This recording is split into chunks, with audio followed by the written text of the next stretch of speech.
Magkakapatid kayo, dapat pagtibayin nyo. Mahalin ang isa't isa, maghatagan pataas. Lagi nyong tatandaan, mga magulang nyo na di kayo pinabayaan. Hanggang sa dulo, huwag kayong mag-iwanan. Mga anak, maging matibay lang palagi. Magtulungan kayo't magdamayan parati. Kasi walang ibang magtitinginan kundi kayo lang talaga magkakasama sa huli. Alam kong iniwan sa inyo'y huwag kalimutan. Mga bilin ko't mga payo ay huwag niyo hayaan na ibaliwala. At ito'y tandaan, mahal ko kayong sobra, kaya sundan. Magsikap kayong makaahon at lumaban.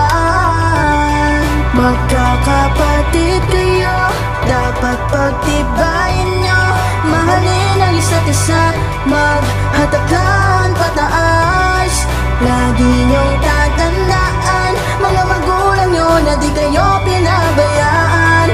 Hanggang sa dulo, huwag kayong mag-iwanan. Maging mabuting tao kayo sa lahat, maging mapagkaibigan kayo sapagkat may lalapitan ka sa oras ng gipitan. Maging mapagkapwa at makabayan. Gusto ko mapabuti kayo kaya minsan pinapagalitan, pinagsasabihan, sinasaway kaya't hindi maiwasan. Ng katigasan ng ulo ang nagiging dahilan.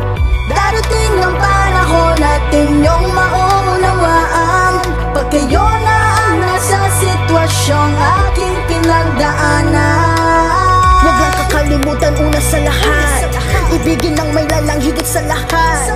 Pangalawa ang magulang na ginabayan ka mula sa tiyan hanggang sa iyong pagkakbang.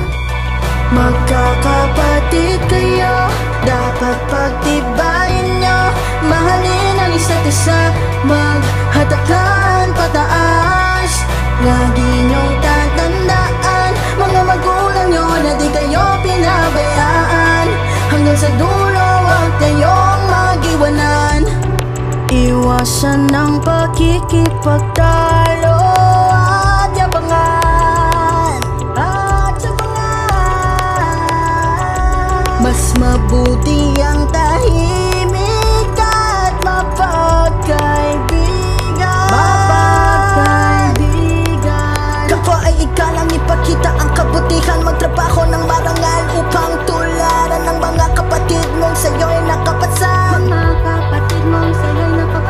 Sikapin ang buhay ay laging masaya. Kunting tampuhan dapat agad pag-usapan. Pag nagkamali ang isa, agad magpatawaran.